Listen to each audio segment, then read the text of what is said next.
आवाज आ रही है?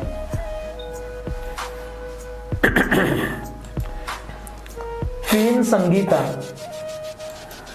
क्वीन संगीता,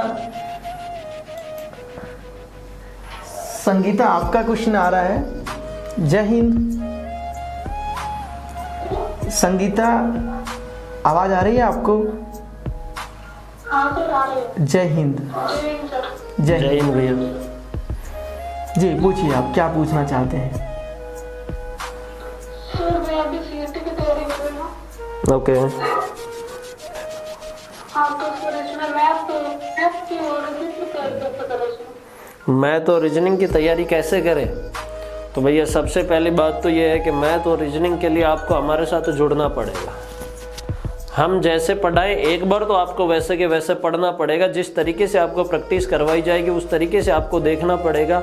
आपको पहले डिसाइड करना पड़ेगा कि हाँ भाई मैथ रीजनिंग आप पढ़ सकते हैं, तो उसके बाद में हम आपको पढ़ाएंगे। और अगर आप ये सोच के बैठे कि हम नहीं पढ़ सकते तो हम नहीं पढ़ा सकते। क्यों? पढ़ाएंगे तो भी आपके समझ नहीं आएगा। आपको पहले ये फिक्स करना है कि भाई मैथ रीजनिंग के बगैर कुछ नहीं है ज़िंदगी में। अरे भाई एक बात बताओ, आप नौकरी लगोगे, किसी को पैसे उधार दोगे, ठीक है, ब्याज पे पैसे चलाओगे, किसी से पैसे लोगे, तो कैलकुलेशन तो चाहिए ना आपके पास। तो ये तो जिंदगी का एक अहम हिस्सा है। तो इसके लिए हम आपको पढ़ाएंगे, एक अच्छे तरीके से पढ़ाएंगे और एक इजी वे में पढ़ाएंगे। देखो चीज़ें मैं भी वही पढ़ाता हूँ, अदर टीचर भी वही पढ़ाएगा, लेकिन क्या होता है कि डिलीवर करने का तरीका अलग होता है। मैं आपको जिस तरीके से डिलीवर कर रहा हूँ हो सकता है वो चीज़ आपको इजी वे में समझ आए, ठीक है। एक टीचर और पढ़ा रहा है, वो आपको डिलीवर कर रहा है, हो सकता है वो बहुत बेस्ट हो, एक्सपीरियंस उसके पास ज़्यादा हो, लेकिन डिलीवर करने का तरीका नहीं है तो आपकी चीज़ें समझ नहीं आएंगी। तो उसके लिए आप एक बार हमारे साथ जुड़िएगा।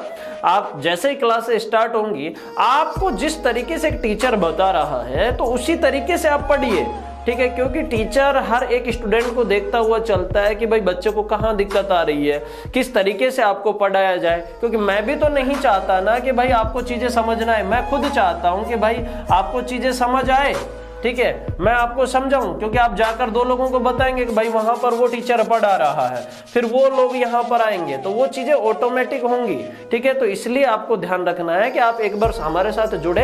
मैथ रीजनिंग को हम कैसे तैयार करेंगे वो चीजें हम क्लास में डिस्कस करने वाले हैं, ठीक है। किस तरीके से आपको चीजें पढ़ाई जाएंगी, कौन सा टॉपिक पहले पढ़ाया जाएगा कि भाई ये तो मतलब रीजनिंग की स्टार्टिंग है, ये मैथ की स्टार्टिंग है, तो उस वजह से आप हमारे साथ जुड़ेंगे तो चीजें ऑटोमेटिक क्लियर हो पाएंगी।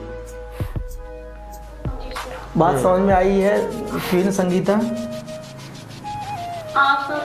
जी समझ में आया कि सबसे पहले तो सर ने यही कहा कि कंटिन्यूसली जो लोग रहेंगे तो उन्हें समझ में आएगा। दूसरे बीच में बंक मार जाएंगे, आएंगे नहीं या टीचर की बात नहीं सुनेंगे। आपको पता है ना, एक मैं बात बताऊं, अभी क्या हो गया है, पहले हम लोग जब पढ़ते थे, सभी बच्चे सुन रहे हैं मेरी बात, बहुत आहत हूँ मैं, बहुत चीज़ें दिल में दुखती हैं, मन में मतलब चुभन होती है कि पहले गुरु और शिष्य का नाता होता था। तो गुरु जब पढ़ाते थे तो बहुत रेस्पेक्ट बच्चे करते थे। हमारे पिताजी बताते हैं, हम लोग सुनते थे, दादाजी सुनते थे। आजकल जब से ये व्यावसायिक शिक्षा का युग आया है तो गुरु क्या करते हैं, कोचिंग सेंटर से आने के बाद फिर वो बच्चों को माला पहनाते हैं, फिर उनका स्वागत सम्मान करते हैं, फिर ऐसी एक नौटंकी कर देते हैं कि बच्चे भ्रमित हो जाते हैं कि क्या सही है और क्या गलत है।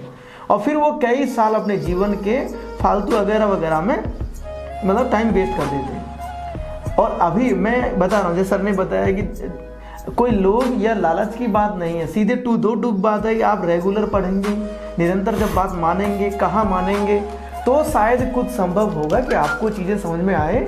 क्योंकि हमारे बीच में कहीं भी कोई व्यावसायिक शर्त नहीं है। एक बात समझ में आ गया है, हमारे बीच में कोई भी कहीं फाइनेंशियली कोई बॉन्ड नहीं है।